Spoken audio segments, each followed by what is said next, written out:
우리에게 주신 하나님 말씀 같이 보겠습니다.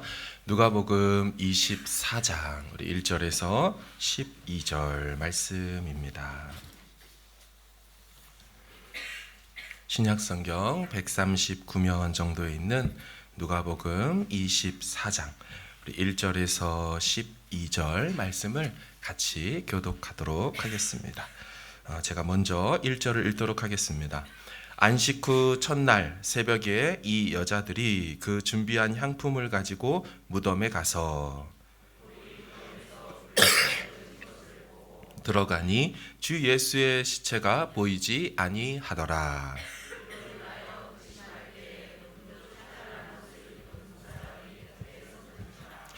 여자들이 두려워 얼굴을 땅에 대니 두 사람이 이르되 어찌하여 살아있는 자를 죽은 자 가운데서 찾느냐.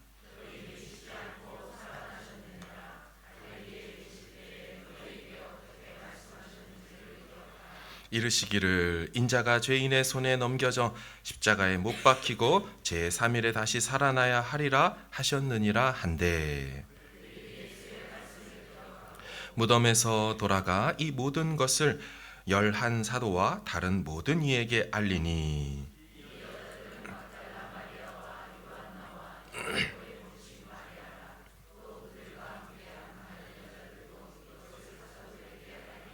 사도들은 그들의 말이 허탄한 듯이 들려 믿지 아니하나 베드로는 일어나 무덤에 달려가서 구부려 들여다보니 세마포만 보이는지라 그 된 일을 놀랍게 여기며 집으로 돌아가니라. 아멘. 할렐루야. 아멘. 다시 한번 할렐루야. 아멘. 아멘. 우리 좌우 앞뒤 계신 분 축복하길 원합니다. 만나서 반갑습니다. 복된 주일입니다. 네, 주께서 오늘도 은혜 주실 줄로 믿습니다. 아멘. 아멘. 말이 되게 하시는 하나님이란 제목으로 누가복음 말씀 은혜 나누겠습니다. 아시는 것처럼 안식일에는 이동이 불가하지요. 안식일에는 일을 할 수도 없습니다. 그래서 안식일이 지난 다음 첫날, 곧 주일이죠, 일요일이죠. 이제 그때 이 여인들이 예수님에게 향품을 바르러 그 무덤으로 이동합니다. 이 향품이 헬라어로 아로마라고 하죠. 우리가 아는 바로 그 아로마 향품입니다. 자, 누가 갔을까요? 본문 10절을 보십시오. 이 여자들은 막달라 마리아, 요한나, 야고보의 모친 마리아, 그리고 다른 여자들 이렇게 같이 예수님에게 갔습니다. 근데 중요한 게 있죠. 이 여인들이 향품을 가지고 예수님께 갔다는 거 무엇을 보여줍니까?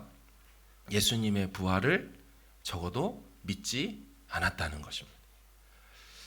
향품을 가져갔다라는 건 예수님을 끔찍이도 사랑했다는 것을 보여줄 수는 있을지 몰라도 예수님이 부활할 것을 기대했다, 믿었다, 이것과는 어울리지가 않습니다. 정말 부활할 것을 믿는 사람이 향품을 가져간다? 장례식을, 절차를 마무리 지으려고 한다? 이해가 잘 되지 않죠. 여인들은 부활을 믿지 않았습니다. 그렇다면 여러분, 부활의 증거가 없었을까요? 아니요, 있었습니다. 본문 2절하고 3절을 보세요. 돌이 무덤에서 굴려 옮겨진 것을 보고 들어가니 주 예수의 시체가 보이지 아니하더라. 돌이 굴려졌습니다. 그리고 예수님의 시체라고 번역했지만 이 소마, 몸, 바디입니다. 예수님의 몸이 없어졌어요.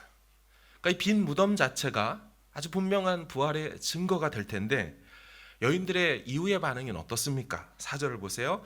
이로 인하여 기뻐할 때에, 이게 아니죠. 근심할 때에. 원문의 뜻을 보니까 당혹스러울 때에. 이게 뭐지? 혹은 번민하거나 답답할 때에 전혀 기쁨으로 이어지지 않습니다. 부활은 1도 생각하지 않았다는 거죠. 심지어 문맥에 따라 이 단어는 의심하다라도 번역이 돼요. 요한복음 13장 보세요. 제자들이 서로 보며 누구에게 대하여 말씀하시는지 의심하더라. 여인들은 예수님의 부활로는 생각을 못하고 당혹스럽고 의심이 되고 번민스럽고. 자, 요한복음에서 이 여인들의 이 당시의 상황을 이렇게 설명을 합니다. 20장 2절 한번 읽어볼까요? 시작. 시몬 베드로와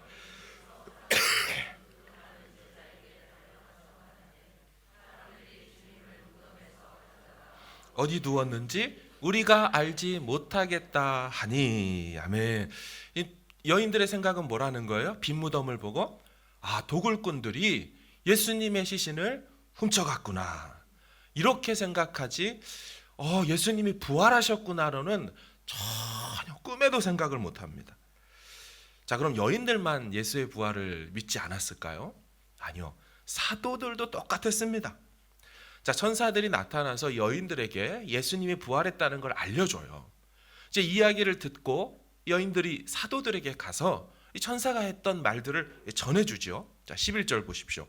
사도들은 그 말을 듣고 그녀들의 말이 허탄한 듯이 들려 믿지 아니하였다. 저기 믿지 아니하였다. 이 헬라어로 뉘앙스를 살리면요, 반복의 미완료거든요. 계속해서 믿음을 거부한다는 거예요. 계속해서 믿지 못하겠다라는 거예요. 또한 여기 허탄한 듯이 들렸다라고 하잖아요. 이 허탄하다 참 재미있는 용어더라고요. 의학 용어입니다. 역시나 저자 누가의 이 손길이 보이죠. 의학 용어. 그럼 언제 쓰는 의학 용어냐? 매우 심한 병을 앓고 있는 사람이 자기도 모르게 막 헛소리를 하는 현상을 가리킬 때 이 용어를 썼어요. 그러니까 너무 아프면 우리가 어떻게 돼요? 막 헛소리 하잖아요. 막 이런 신음소리 헛소리 하듯이 이 의학용어로 썼던 용어를 갖다 썼어요. 그러니까 그녀들의 말이 말 같지 않은 거죠. 전혀 논리가 있다, 믿을만하다, 전혀 그렇게 보지 않아요. 환자가 정신없이 하는 말. 지금 너무 정신적 충격을 크게 받은 여인들이 지금 막 나오는 대로 하는 말, 이렇게 들었지 믿으려고 생각을 1도 하지 않았어요. 자, 그래서 그런지요, 다른 한글 성경을 좀 보실까요? 공동번역 보세요. 그러나 사도들은 여자들의 부질없는 헛소리려니 하고 믿지 않았다. 킹제임스, 그들의 말이 사도들에게는 하찮은 이야기로 여겨져 그녀들을 믿지 않았다. 새 번역을 볼까요? 그러나 사도들에게는 이 말이 어처구니 없는 말로 들렸으므로 믿지 않았다. 현대어 꿈 같은 이야기로만 들려서 믿지 않았다. 또 다른 번역은요, 허튼 소리로 들려서 믿지 않았다. 어느 하나 제정신의 말로 들은 적이 없습니다. 유명한 그 영어 성경들도 좀 보여주실까요? NASB, NIV, NLT 다 nonsense입니다. Sounded like nonsense. 그러니까 센스가 떨어지는 거죠. 감이 떨어지고 정신줄 놓아버린 말로만 들렸다는 것입니다. 자, 오늘 본문의 마지막인 베드로의 반응도 볼까요? 12절을 좀 읽을까요? 시작.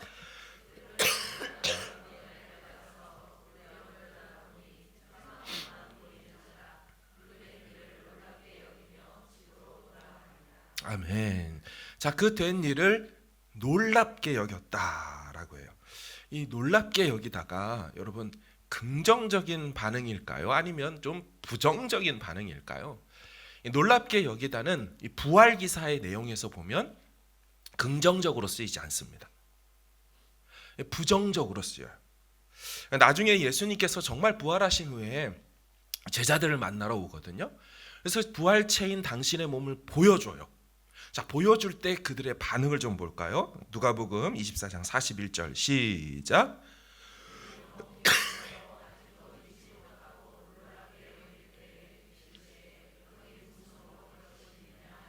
아멘. 자, 보세요. 그들이 아직도 믿지 못하여서 보이는 반응이 같은 단어입니다. 놀랍게 여기는 거예요. 그러니까 여기서 지금 베드로가 예수님의 이 말을 듣고, 이 여인들의 말을 듣고 진짠가 하고 무덤에 딱 왔을 때 놀랍게 여겼다라고 하는 건 믿지 못했다라는 반응이지, 우와 진짜네 이런 반응이 아니에요. 왜냐하면 그 뒤에 보시면 이 돌아가거든요. 이 놀랍게 여기다 이 말이요, 다른 번역 문맥에서는 사도행전 4장을 좀 보여주세요. 이상히 여기며 희한하다 이거지 우화가 아닙니다. 참 이상한 일이 일어났네, 이 뭔 일이야, 이렇게만 여겼지 부활과는 상관이 없어요. 그러니까 사도들이나 베드로나 수제자나 반전, 역전, 하신 말씀대로 예전에 하신 대로 정말 그 일이 일어날 거 1%도 생각하지 않아요. 전혀 생각하지 않아요. 조금의 기대라도 그들이 있었다면 여러분 이들이 이렇게 반응할 수는 없죠. 지금 이들은 믿음이 완전히 없어진 상태, 적어도 부활에 대한 믿음은 하나도 없는 상태입니다. 병행본문이라고 하죠. 마가복음 16장 보세요. 마리아가 가서 이 일을 알림해. 자, 그들의 반응, 듣고도 믿지 아니하니라. 아무리 얘기해줘도 믿음이 생기지 않아요. 14절도 이어서 보세요. 나중에 예수님이 나타나셔요. 예수께서 그들에게 나타나사 하시는 말씀, 내가 다 보고 있었는데 니들 꾸짖으시니 자기가 살아난 것을 본 자의 말을 그들이 믿지 아니함이로라. 이 꾸중을 당해요. 근데 여러분 사실 우리도 좀 이런 경향이 있지 않습니까? 신앙생활을 하면서 누군가 믿기지 않는 소리를 할 때, 소위 그들의 간증을 들을 때 우리 마음 가운데 우와, 주님 그렇게 하셨군요, 아멘, 내게도 그런 일이 있을 겁니다, 아멘, 이렇게 반응하면 참 좋을 텐데, 야, 꿈 같은 소리 하고 있구나, 어디서 이렇게 우연같이 자기식으로 해석을 해서 그걸 뭐 하나님이 했다 그래, 받아들이지 않으려고 할 때가 있어요. 성경에도 이런 일이 있었습니다. 엘리사 시대에 이 아람 군대가 사마리아를 딱 포위합니다. 작전은 포위하고 시간을 보내자는 거죠. 자, 그렇게 시간을 보내면 어떻게 됩니까? 결국 먹을 것이 다 떨어져서 아사에서 다 굶어 죽고 전투력을 상실하면 이제 그때 가서 삼키려 하는 작전을 쓴 거죠. 자, 그때 일어났던 그 성안에서의 일들입니다. 열왕기하 7장을 보세요. 하나님의 사람이 엘리사입니다. 왕에게 말한 바와 같이 이르기를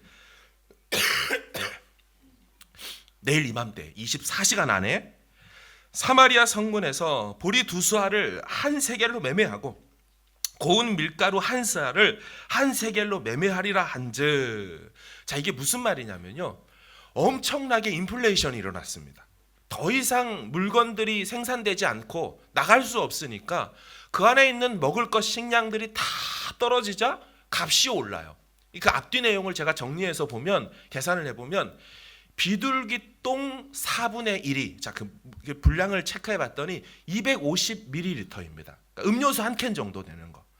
비둘기 똥을 누가 사요? 근데도 그 비둘기 똥 250ml 음료수 한 캔이 은 5세겔이나 됐어요. 자, 이게 어느 정도냐면 지금 이제 다음 구절인 19절을 보세요. 정상으로 돌아올 때 가격을 보세요. 그때 이 장관이 하나님의 사람에게 대답하여 이르되, 하나님의 사람이 정상으로 돌아올 거야, 24시간 만에 역전될 거야 할 때 하나님의 이 장관이 여호와께서 하늘에 창을 내신들 어찌 이 일이 있으랴. 야, 하나님이 하늘을 뚜껑을 열어도 이런 일 없음. 말도 안 되는 소리 하지 마. 근데 말하죠. 대답하기를 네가 네 눈으로 볼 거야. 하나님이 창을 여시는 걸 네 눈으로 볼 거야. 하지만 너 먹지는 못할 거야. 20절, 그의 장관에게 그대로 이루어졌으니 곧 백성이 성문에서 그를 밟음에 죽었더라. 아시죠? 정말로 기적이 일어났죠. 나병 환자 4사람이 그 안에서 이대로 굶어 죽을 바에는 차라리 투항하다가 죽는 것이 똑같지 않냐? 혹시 살려줄 줄 아냐냐? 이러고서 이들이 빠져나와서 투항하러 가죠. 나병 환자가 걸음을 걸으면 얼마나 대단히 걷겠어요. 근데 그들의 병자들의 발걸음 소리를 아람 군대에게 어떻게 들려요? 큰 군대의 소리, 말발굽 소리, 병거의 소리로 하나님이 듣게 하시자 이들이 깜짝 놀라 혼비백산하여 주랭랑을 치고 다 두고 물건들, 먹을 것들, 식량들, 장비들, 기구들 다 두고 떠나버립니다. 가서 보니까 전리품이 가득한 거예요. 이들이 다 어디로 갔지? 증발했나? 이들이 막 먹다가 야, 우리만 살 거 아니잖아, 가서 전하자 했더니 이 얘기를 들었던 이 사마리아 사람들이 막 뛰어나오다가 어떻게 돼요? 그 하늘에서 창을 내신들 되겠냐 했던 그 장관이 그 발걸음에 밟혀서 이제 짓밟혀 죽게 되죠. 그래서 가격이 어떻게 됐냐? 아까 비둘기똥 250ml가 은 5세겔인데 고운 밀가루 한 스아가, 한 세아가 어느 정도 되냐면 4.5리터를 얘기합니다. 그러니까 분량으로 따지면 18배나 많은 똥도 아닌 밀가루 가격이 한 세겔이 돼요. 5세겔인데 한 세겔. 따지면 계산해 보니까 120배나 뛰었던 물가가요, 한순간에 정상으로 돌아왔다 하면서 얘기가 나와요. 사랑하는 여러분, 여호와께서 창을 내신들 되겠느냐? 하나님이 하시겠다고 선지자를 통해 말씀하시는데 기껏 한다는 이 장관이라는 사람의 반응이, 야, 하나님이 하늘을 열어도 안 돼. 여러분, 하나님이 하늘을 여셔서 만나와 메추라기를 주신 일이 있지요. 역사 속에 하나님이 그 일을 하신 일이 있지요. 근데 이 장관은 그런 일은 옛날이나 있었고 그 사람한테나 있었고, 우리 시대가 어느 시대인데 상황과 현실을 봐 그런 역전이 일어나겠느냐고. 그는 믿지 않았어요. 여러분, 가나안을 정탐했던 정탐꾼들도 다 같은 얘기 아닙니까? 하나님께서 이 땅을 너희에게 주리라 했건만 그들 10명의 정탐꾼들, 각 지파의 대표들입니다. 나름 믿음 있다고 하는 사람들입니다. 리더십 가진 사람들이에요. 정신 똑바로 차린 사람들이에요. 한단 말이 뭐예요? 우리는 우리가 스스로 보기에도 메뚜기야. 그들이 봐도 그냥 밟으면 그냥 찌그러져서 없어지는 메뚜기야. 하나님이 아무리 얘기해도 소용없어. 못 들어갔죠. 하지만 2명의 믿음의 사람 여호수아와 갈렙은 어떻게 됩니까? 그들이 우리의 먹이다, 그들이 우리의 밥이다, 믿음으로 반응하죠. 하나님께서 하신 말씀대로 이루실 것이다, 반응하죠. 그래서 어떻게 돼요? 들어가서 차지하게 됩니다. 여러분, 사람들은 종종 우리에게 이렇게 말합니다. 말 같지도 않은 소리 하지도 말라고. 그 말도 안 되는 소리라고. 저에게도 그런 일이 있었습니다. 저희 어머니께서 군대에 제가 있을 때 암에 걸리셨다고.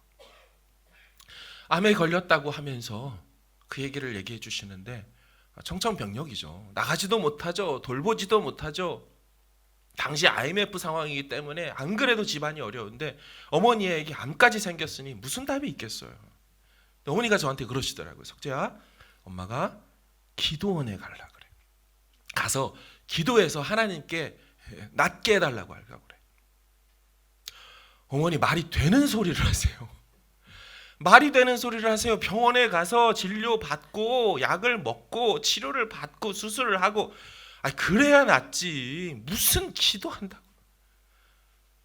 제가 딱 그렇게 말을 했기 때문에 그 느낌이 뭔지 압니다. 왜 그렇게 말할 수밖에 없는지. 이 논리적이지 않거든요. 이 합리적이지 않아요. 근데 실제 제 삶에 펼쳐진 현실은 뭐냐면 어머니가 나았어요. 정말 깨끗하게 나았어요. 저희 어머니가 지금까지 살아있는 것이 그 증거지요. 항암 치료고 뭐고 아무것도 안 했어요. 갔다 와서 다시 검사했을 때 의사가 말했어요. 없네요. 어디 갔죠? 그럼 그 사람의 말이 그럼 오진이었을까요? 잘못되었을까요? 가짜암이었나요? 아니요, 그렇지 않습니다. 그 암 진단된 것 때문에 저희 집안이 그때 어려워서 생활보호 대상자가 됐어요. 저는 생활보호 대상자가 됐을 때 아직 어린지라 되게 창피했습니다. 어디 가서 말도 못하고. 근데 나중에 알고 보니까 이게 혜택이 있더라고요. 쌀 준다고 연락 와서 10살 어린 영동생 손잡고 가가지고 쌀 받아오고, 동생한테는 쓰레기 종량제 봉투 줘가지고 그거 동생은 들고 오고, 동생 어리니까 여러 기회들이 있더라고요. 그러니까 그 당시 제가 볼 때 말도 안 되는 일, 그 일을 간구하는 어머니의 기도에 응답하셔서 우리 삶에 복이 되게 하시고 어머니를 계속 살려두셔서 이제는 저를 위해 기도해 주는 분으로 하나님이 두신 것을 제가 어떻게 부인하겠어요? 하나님이 없다고 말한다?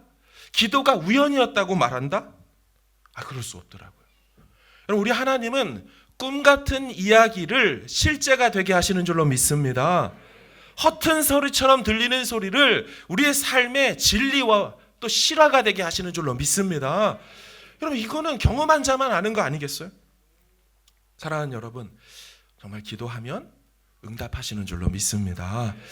문제 앞에 엎드려서 주만 의지했더니 주님이 그 소리를 꼭 듣고 우리에게 너무 좋은 밥상으로 최고의 것으로 탁 차려주시는데, 여러분 그걸 제가 경험했는데 어떻게 아니라고 말할 수 있겠어요? 저희 어머니가 저를 낳고 얼마 안 돼서 10년 동안 아이가 없었다 그랬죠. 그 이유 중에 하나가 간이 망가졌어요. 황달이 돼서 얼굴이 누렇게 돼가지고 병원 갔더니 증세가 심해져요. 나중에 흑달이 돼서 얼굴이 새까맣게 됐어요. 의사가 얘기했죠. 아버지한테 당신 아내 얼마 못 산다, 준비하라고. 여러분 그런 어머니를 하나님이 살려주셨어요. 여러분 간이 회복이 되는 경우가 어렵잖아요. 안 되잖아요. 망가지면. 오늘까지 돈이 입금되지 않으면 이 집이 다 날아가고, IMF 시절입니다. 부도 나서 그냥 다 빚을 진다, 끝장난다, 그 말했어요. 근데 그날 앞에 두고, 그 디데이를 앞에 두고 어떻게 해요? 할 수 있는 게 없잖아요. 다 그 당시 사람들이 IMF로 어려웠는데, 그 디데이 마지막 날 말하는 그 시간, 몇 시간 전에 입금이 들어와서 부도를 맞고 집이 안 팔리고 안 넘어가고 살게 됐어요. 저희 아버지가 직접 경험한 거죠. 예수를 안 믿는 아버지였는데 그 당시에 하나님 앞에 무릎 꿇고 한 번 기도해보라는 어머니의 말에 절대로 죽어도 기도하지 않는 우리 아버지가, 이 설교 듣고 계실 텐데 그냥 이해하고 들으세요 아버지. 예. 그런 거 사실이잖아요. 살려주셨잖아요. 예. 부인할 수 없죠. 야, 안 될 건데 지푸라기라도 잡아야 되는 심정에 인정하지 않는 아내의 신앙과 아내의 하나님을 내가 자존심을 내려놓고 무릎 꿇을 수밖에 없는데 기도하니까 됐단 말이죠. 이거 어떻게 해요? 어떻게 해요? 아들인 저의 삶에도 하나님 올해 12월 말까지 31일까지 하나님이 새 생명 주지 않으면 나 다 그만두고, 신학교 그만두고 다니던 거, 사역도 그만두고 나 그냥 세상으로 돌아가서 다시 할 겁니다. 뭐 얼마든지 나 할 수 있으니까요. 하나님이 12월 29일 이틀 전에 아이 임신된 거 맞거든요. 이 소리 딱 들려주시는데 여러분 눈물이 터질 수밖에 없고, 아, 하나님 내 기도를 정말 들으시는구나. 이거 어떻게 부정하겠습니까? 사랑하는 여러분, 이런 일들이 우리 삶 가운데 넘쳐나길 주의 이름으로 축원합니다. 중요한 게 있어요. 반복돼서 일어나기를 축원합니다. 여러분 이게요 참 신기해요. 믿음이라는 게요, 이런 일을 한 번 경험하면 우연이겠지라고 해요. 처음에는 우와 하나님 이러다가요 조금 지나면 우연일 거야 라고 믿음이 안 생겨요. 근데 그 일이 반복되어 일어나다 보면 우리 마음 가운데 믿음이라는 게 쌓이게 돼요. 와, 신기하네. 그러다가 어느 날 성경이라는 걸 딱 봤더니 쓰여 있더라고요. 기록된 말씀으로 응답에 대한 약속의 말씀들이 버젓하게 곳곳에 막 있죠. 이를 행하시는 여호와, 그 일을 지어 성취하시는 여호와, 그 이름을 여호와라 하시는 이가 내게 이르노라. 너는 내게 부르짖으라. 내가 내게 응답하겠고, 네가 알지도 못하고 생각지도 못했던 크고 은밀한 비밀한 일을 너에게 펼쳐 보여주리라. 여러분 이 말씀을 보는 순간 내 삶 가운데 우연처럼 여겨졌던 것들이 갑자기 약속의 말씀으로 뚫려버리고, 그 한 절의 말씀이 내게 믿음이 되어버려서 이제 더 큰 믿음의 시도들을 하게 되는 것이 믿음의 성장 아니겠습니까? 여러분 이게 바로 믿음의 원리라는 거예요. 믿음의 원리. 이사야 55장의 말씀은 저희 삶 가운데 잊을 수 없는 말씀이에요. 오라 목마른 자들아 물로 나오라. 돈 없는 자도 오라. 와서 돈 없이 값 없이 포도주와 젖을 사라. 내 생각은 너희 생각과 다르고 내 길은 너희 길과 달라서 하늘이 땅에서 높음 같이 내 길은 너희 길보다 높으니라. 너희는 평안히 나아갈 것이요 기쁨으로 돌아올 것이다. 야, 이 말씀을, 이사야 55장을 말씀을 보는데 유학을 준비하던 때였어요. 가야 될까 말아야 될까. 하나님 돈이 없습니다. 영어를 못합니다. 어디 가서 어느 주에 가서 어느 학교에서 누구에게 어떤 교수에게 무엇을 전공할지 아무것도 모르는 상황 가운데 오라 하시니 순종으로 간 거예요. 사람들이 뭐라고 얘기하겠어요? 너 유학 못 간다고.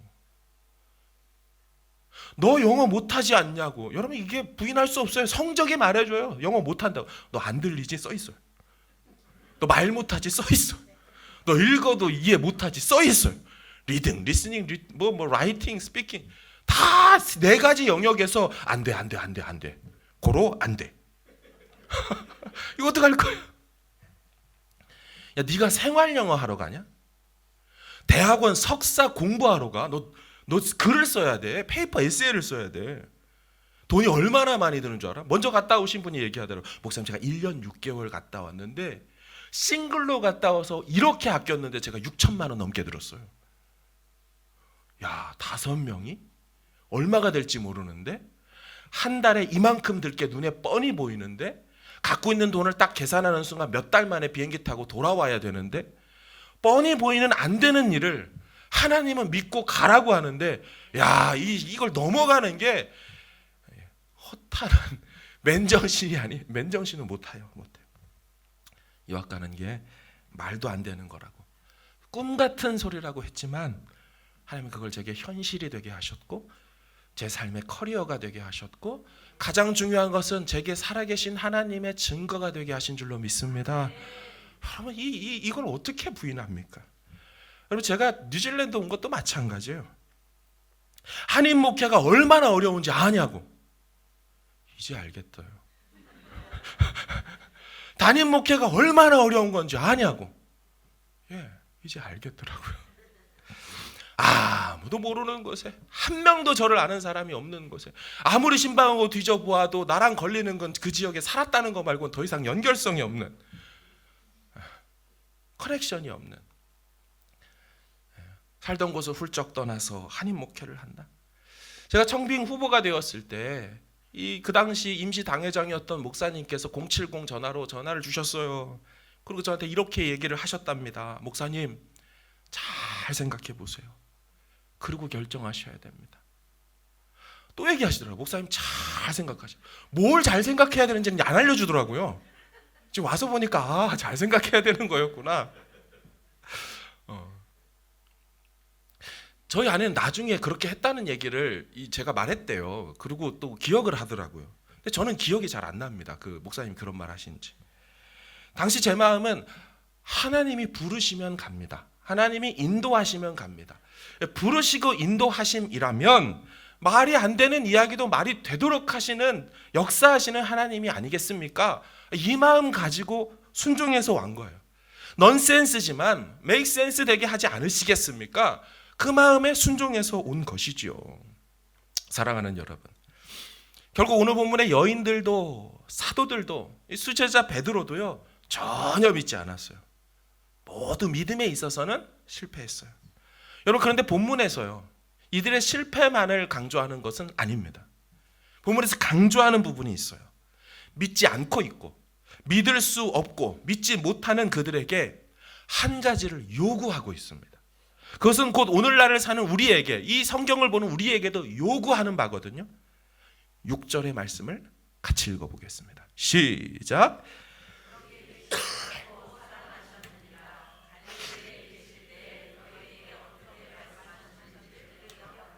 아멘. 뭐라 그래요? 갈릴리에 계셨을 때에 너희에게 어떻게 말씀하셨는지를 뭐하라? 기억하라. 여러분, 기억하라. 그들에게 다시 믿음을 일으키시는 하나님의 방법이 무엇이냐? 이전에 들었던 예수님의 그 말씀을 무엇해라? 기억해라 라는 거예요. 기억해라. 천사들이 그래서 다시 들려줍니다. 7절 보세요. 이르시기를, 예수의 말을 그대로 들려줘요.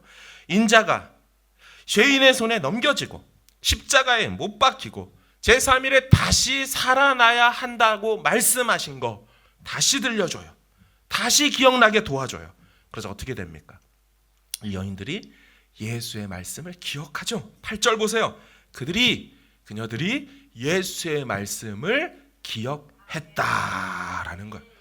여러분, 말씀이 다시 기억나자 이 여인들의 행동이 달라집니다. 행동으로 나타나요. 9절 보세요. 무덤에서 돌아가 이 모든 일들을 11사도와 다른 모든 이에게 알리니. 자, 복음의 증인이 되죠.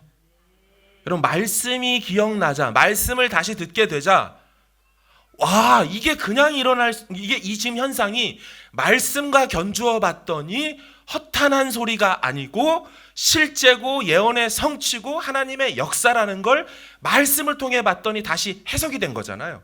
다시 이해가 된 거잖아요. 그러니까 그녀들의 마음이 뜨거워져서 복음에 증인되어 알리려고 떠나죠. 자, 그런데 똑같이 행동하고 돌아갔던 사람이 있어요. 수제자 베드로죠. 12절 보세요.